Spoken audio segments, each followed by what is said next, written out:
Bonjour à tous. La canicule à la une, la chaleur continue de toucher le pays. 49 départements sont placés en vigilance rouge aujourd'hui, c'est un record.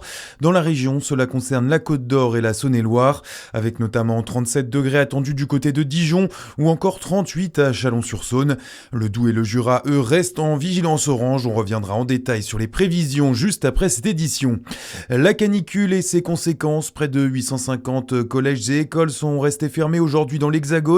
Des aménagements d'horaires ont été proposés dans d'autres. En revanche, les températures n'ont pas empêché plusieurs milliers de personnes de participer à la fête de la musique. C'était hier à Dijon, Chalon-sur-Saône ou encore Besançon notamment. À Besançon justement, où l'émotion reste vive après la mort de deux adolescents de 11 et 13 ans noyés samedi dans le Doubs. L'opposition demande désormais au maire Ludovic Fagot de prendre des mesures pour lutter contre ces épisodes de chaleur et notamment la création de lieux de baignade surveillés. Le maire qui tenait hier une réunion avec ses adjoints pour évoquer justement des mesures à mettre en place. Un nouvel élu d'opposition au conseil municipal de Dole. Après la démission de Laetitia Jarreau, l'Assemblée accueille Guillaume Bouteloup.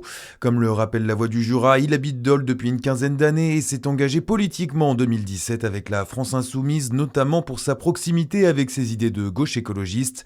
Il avait déjà siégé au conseil municipal dolois entre 2023 et 2024. Dans le reste de l'actualité, le retour d'un texte très controversé aujourd'hui à l'Assemblée nationale. Les députés se penchent une troisième fois sur la proposition de loi relative au droit à l'aide à mourir. Le gouvernement a déjà annoncé qu'il donnerait le dernier mot au Palais Bourbon le 15 juillet prochain. Il est connu pour être le compositeur de la Marseillaise, natif de Lons-le-Saunier, où il a le droit à sa statue, à son musée et au collège à son nom. Claude-Joseph Rouget de Lille est décédé il y a 190 ans et pour l'occasion, sa ville natale a lancé hier 3 semaines de commémoration. Léo Ardourel. Oui, le coup d'envoi a été donné hier lors d'un concert de l'école de musique moderne, l'occasion de rejouer les plus belles œuvres du compositeur, connu bien sûr pour son chant de guerre de l'armée du Rhin composé lors de la Révolution et connu depuis comme la Marseillaise, l'hymne national dont s'est dotée la France en 1879, plus de 40 ans après sa mort. Le lancement officiel de ces célébrations, c'est aujourd'hui rendez-vous à Jura Park pour des interprétations de la Marseillaise justement.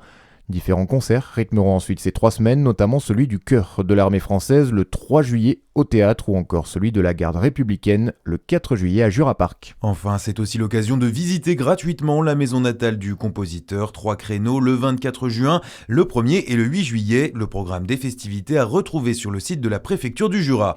Un mot de football pour terminer, puisque c'est ce soir que les Bleus jouent leur deuxième match de Coupe du Monde. Rencontre contre l'Irak, coup d'envoi à 23h. Bonne journée sur Fréquence Plus, la météo à suivre.